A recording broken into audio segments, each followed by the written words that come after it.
جن کے ولی غوث اعظم ہوں، جن کے ولی ہر اللہ کا ولی ہو، اسے کس بات سے ڈرنے کی ضرورت؟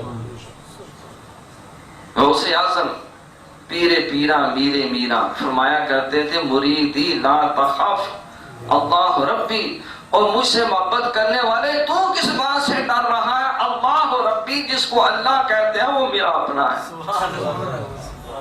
وہ میرا ہے۔ مریدی لا تخاف اللہ ربی۔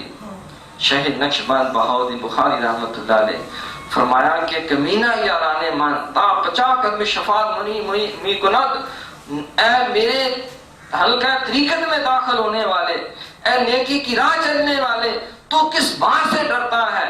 تو کیوں نیکی کی بات کرنے سے گھبراتا ہے؟ میں نے اللہ سے یہ وعدہ لے لیا ہے کہ جو میرے سلسلہ نقشبندیہ میں بیعت ہوگا اور اپنی طریقت کے اوپر عمل کرنے کا حق ادا کرے گا، جس قبر میں جائے گا 50 آگے پیچھے والے قبروں والوں کو بھی اللہ بخش دے گا۔ امام ربانی مجدد رسانی رحمۃ اللہ نے فرمایا جو بل واسطہ بلا واسطہ میرے سلسلہ طریقت میں شامل ہوگا اور اس راستے کے اوپر ڈٹا رہے گا، اس کے تقاضے پورا کرتا رہے گا، میں نے اللہ سے وعدہ لے لیا اپنے ساتھ لے کے اسے جنت میں جاؤں۔ ہمیں کیوں شرمانا چاہیے؟ یہ معذرت خانہ انداز جو ہے، تبلیغ میں دعوت میں نہ ڈریں، کسی سے ڈرنے کی ضرورت نہیں۔ ہم اس ذمہ داری سے کیسے عہدہ برا ہو سکتے ہیں؟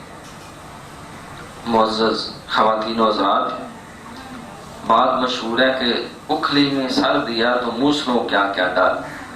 جب انسان اکھلی میں سر دے دیتا ہے تو موسلے تو بڑھیں گے، کیونکہ اس کا سلسلہ ہی ایسا ہے، وہ جگہ ہی ایسی ہے کہ وہاں سر رکھتے ہی وَلَنَبْلُوَنَّكُمْ بِشَيْءٍ مِّنَ الْخَوْفِ وَالْجُوعِ وَنَقْصٍ مِّنَ الْأَمْوَالِ وَالْأَنفُسِ وَالثَّمَرَاتِ۔ حال بن عبداللہ بن مسعود رضی اللہ تعالیٰ سے حدیث روایت فرماتے ہیں کہ میں نے دیکھا کہ ایک شخص جو ہے حج کے موقع پر وہ کہتا جا رہا ہے کہ لوگوں لا الہ الا اللہ کہو تفلحو، قولوا لا الہ الا اللہ تفلحو، وہ کہتا جا رہا تھا اور اس کے پیچھے جو ہے وہ شخص کئی لگے ہوئے تھے، اس نے پورا ایک تھیلا اینٹوں پتھروں سے بھرا ہوا تھا اور آپ کے سر میں جسم پہ وہ اینٹیں مارتا جا رہا تھا اور ساتھ کہہ رہا تھا کہ یہ غلط ہے، یہ جھوٹ ہے، اور انتہائی بدتمیزی کے کلمے کہہ رہا تھا۔ اور میں نے دیکھا کہ وہ محمد بن عبداللہ تھے جو آگے تھے اور اینٹیں پتھر جو مار رہا تھا پیچھے وہ آپ کا حقیقی چچا ابو لہب تھا۔ حضور فرماتے ہیں کہ اس دعوت و تبلیغ کے راستے میں فرمایا کہ جتنا مجھے ستایا گیا کسی کو نہیں ستایا گیا، جتنے مجھے پٹایا گیا اور ڈرایا گیا سارے نبیوں میں سے کسی کو اتنا نہیں ڈرایا گیا، اتنی سزائیں نہیں دی گئیں۔ اور فرمایا کہ میری زندگی میں 30 شب و روز ایسے آئے کہ میں اور بلال نے کوئی ایسی چیز ہمارے حلق سے نہیں اتری جس کو کوئی جاندار استعمال کر سکتا، کوئی جاندار سوائے وہ جو بلال حبشی کی بغل میں چھپی ہوئی تھی۔ یعنی حضور علیہ السلام فرما رہے ہیں کہ اس راستے کے اندر یہ دعوت و تبلیغ کے راہ میں مشکلات بھی آتی ہیں، تکلیفیں بھی آتی ہیں۔ یہ دعوت و تبلیغ نہیں، دنیا کے کسی شعبے میں آپ جائیں، چلو یہ تو اللہ کے لیے ہے، اس کا تو صلہ بھی مل جاتا ہے۔ آپ کسی سیاسی پارٹی کے رکن بن جائیں، آنسو گیس بھی پڑے گی، لاٹھی چارج بھی ہوتا ہے، ڈنڈے بھی پڑتے ہیں، اور آپ تھوڑا سا اپنے سیاسی منظر پہ نظر دوڑائیں۔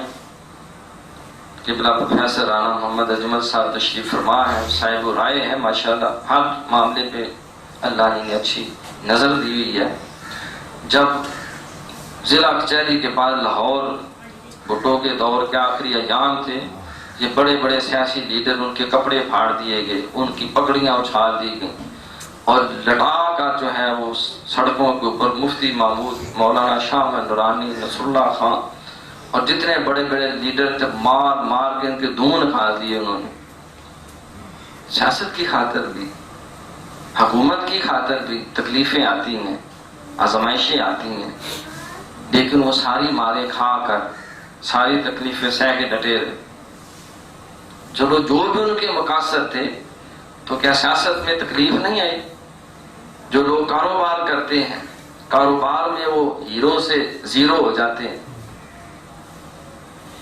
لاکھ پتی سے ککھ پتی ہو جاتے ہیں، تکلیفیں آ جاتی ہیں بڑی۔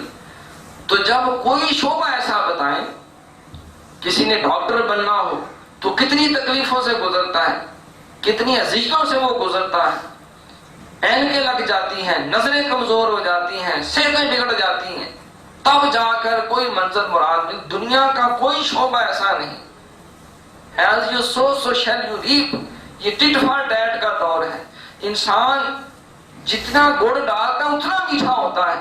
تو کسی شعبہ زندگی کے لیے، اس میں کامیاب ہونے کے لیے، منزل مراد میں پہنچنے کے لیے انسان کو ان گنت دکھوں اور تکلیفوں کے پہاڑ اور سمندروں سے گزرنا پڑتا ہے۔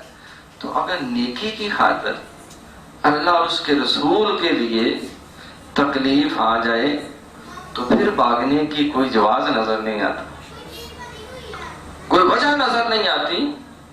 ان تکلیفوں پہ تو پتہ نہیں کوئی اجر ملے نہ ملے، یہاں تو اللہ اکبر ہر قدم پہ